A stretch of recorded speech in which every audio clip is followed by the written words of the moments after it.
What's going on, team? Happy Thursday. Friendly reminder for all those that have ever wanted to visit the TechBuds HQ. Tomorrow, Friday, from 1 p.m. to 3 p.m., we're hosting a pizza party at the TechBud headquarters located in Chandler, Arizona. It's open to the public. I'd love to meet you guys, put a face to a username, and hopefully we can see some of you guys there. With that being said, what an amazing day, right? 4.2% on TQQQ. I'm up $18,000 on the day. In today's live trading session, the market didn't start off this way. I don't know if you guys actually realize this, but the market was up 2%. This was during the pre-market session. We were trading right around $33. And then Microsoft decided to announce that it was going to have horrible guidance for its Q4. That being said, Microsoft, which is publicly traded, has a huge market cap.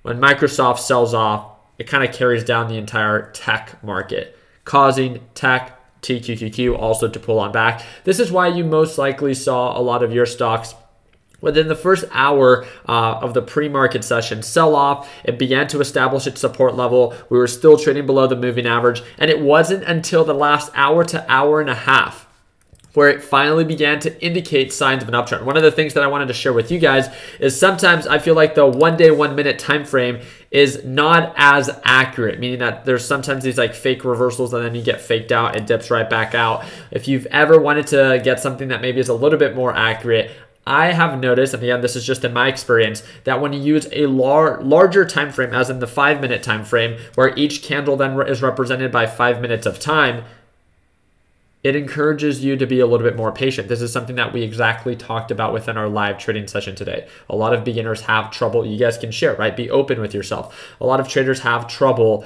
staying patient, staying disciplined. All they want to do is trade. And trust me, I've been on the same boat as well. It gets easier over time because you begin to understand that it's not about how many trades you take, but the quality ones that actually are worth it. So 5 minute time frame I find to be much more useful, especially with TQQQ. Every stock reacts differently to every different time frame and also respects indicators differently as well. With that being said, I'm also going to reduce my position size a little bit lightly because what is it that we always do? Our job here is not to be perfect. I never buy at the lowest price point. I never sell at the highest price point. My job isn't to be perfect.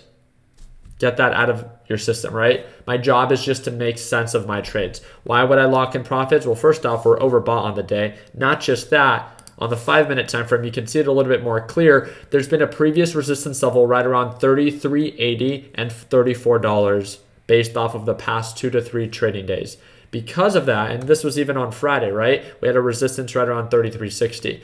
I already have enough money in the market. I don't need to overcomplicate it. I don't need to rush into it. I don't need to be perfect. I don't want to be greedy. More now than ever before with these choppy markets, you guys have seen it that even in red days, when the market's in the red, 2 days ago, right?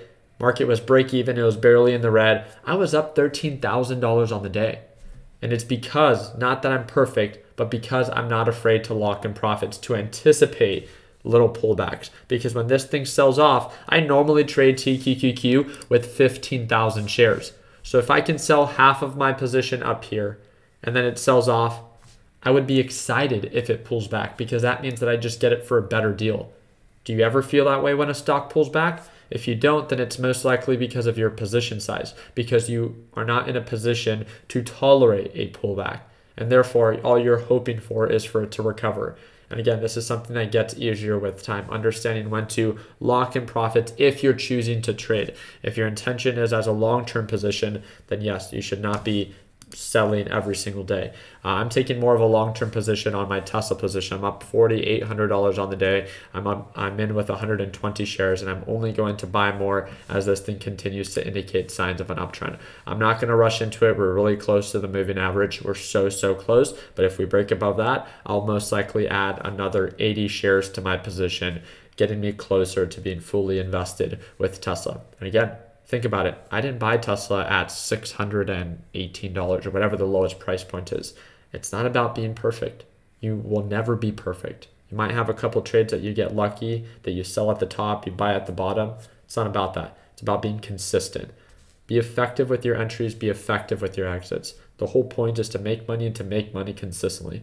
Don't overcomplicate it. So again, if I could ever do anything to be of value for you, I hope that you know that I'm simply one message away. So I do have a free trading group chat, and that's going to be that first link down below. But I do trade live every day. So if you want to be able to watch me trade live as soon as tomorrow, I'd love for you to get a taste of what it's like to watch me trade live. Click the second link down below. It will send you on over to our Learn, Plan, Profit welcome page. And this explains everything that's included with the A to Z video lesson library designed for complete beginners, my daily live trading session, private group chat, and yes, you get access to the HQ every day, not just tomorrow for our pizza party, but any day, right? So it breaks down what you see inside the program, everything. So just take 2 minutes, click the second link down below.